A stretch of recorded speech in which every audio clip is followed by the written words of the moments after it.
কারণ আমার কথা হলো মরতে হলে এই নাম লয়ে মরি, মরণ তো আছে নাকি লাইকা যেমন দেবো, তাহলে মরতে হলে নবীর নাম লয়ে মরি।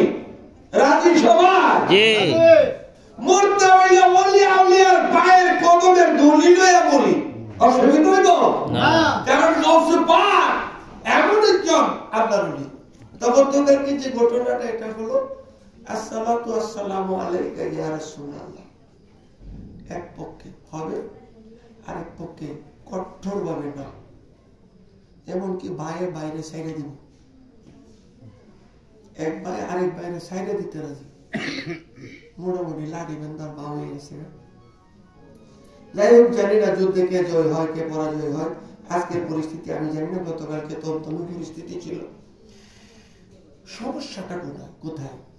আসসালাতু আসসালামু আলাইকা ইয়া রাসূলুল্লাহ, বলেন আসসালাতু আসসালামু আলাইকা ইয়া রাসূলুল্লাহ। শেখ হাসিনা কইছি না, খালেদা জিয়া কইছি না, চেয়ারম্যান সাহেব কইছি, এই নবীর নাম কইতাম না, পোয়েম গান না। আল্লাহ শিখাই দিয়েছে আমারে ভালোবাসতে হইলে আগে ভালোবাসো নবীরে, জোরে বল সুবহানাল্লাহ। আমারে ভালোবাসতে হইলে সূরা আলে ইমরান 3 নাম্বার সূরা 31 নম্বর আয়াত, সূরা আলে ইমরান পাক কোরআন। কোরআন কার বাণী? আল্লাহর বাণী। কোরআন কার কথা? আল্লাহর কথা। তারা নাকি আল্লাহর কথারে ডিঙ্গায়া চলে, আল্লাহই ভালো জানে তাদের কি হয়।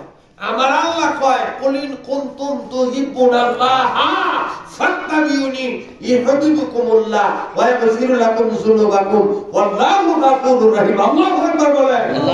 আমি আল্লাহরে কেউ ভালোবাসতে হইলে আগে ভালোবাসো আমার নবীরে, শিখায়া দিয়েছে আল্লাহ। আগে ভালোবাসো আমার নবীরে। আল্লাহর ভালোবাসা কামাই করতে গেলে খোঁজ করতে হইব কার আগে? নবীরে। কারণ নবীরে ভালোবাসলে আল্লাহরে পাওয়ার একটা সিস্টেম হয়ে যায়। কুলিন কুনতুম তুহিব্বুনাল্লাহ ফাত্তাবিউনি ইউহিব্বুকুমুল্লাহ। আগে ভালোবাসো আমার হাবিবেরে। যারা আমার হাবিবেরে ভালোবাসলো আমি আল্লাহরে পাইতে যাই, আমি আল্লাহ পুরস্কার দিয়ে দিলাম, তোমরা পুরস্কার গ্রহণ করো। ওয়া ইয়াগফিরু লাকুম যুনুবাকুম, তোমাদের পুরস্কার হলো জীবনের গুনাহগুলো maaf করে দিলাম। সুবহানাল্লাহ। তাহলে নবীরে ভালোবাসা জীবনের গুনাহগুলো maaf পাওয়া যায়। আমরা সেই নবীরে ভালোবাসতে চাই কি চাই না? তুমি বলতে কি চাই না? আরে তাকবীর, আরে রিসালাত, আরে গাউসিয়া, ইয়া রাসূলুল্লাহ। বাবারা আমার কথা বলো, আসলে মাঝে মাঝে উত্তেজিত হয়ে যায়, আর এই উত্তেজনা কারো কাছে অ্যালার্জি হইতে পারে। তবে ভালো যদি বাঁচতে হয় নবীকেই বাঁচো, মন যদি দিতে হয় নবীকে দিও, গান যদি গাইতে হয় নবীর গান গাও। কথা ঠিক আছে কি না? কারণ নবীর গানের মধ্যে মজা আছে, বরকত আছে, নাজাত আছে, মহব্বত আছে, ইশক আছে, ঈমান আছে। যেরকম সুবহানাল্লাহ। নবীর গান গাইলে ঈমান পাওয়া, নবীর শান গাইলে ঈমান পাওয়া যায়। এটা কোরআন দিয়ে নয়, শুধু হাদিসের মধ্যে দলিল আছে।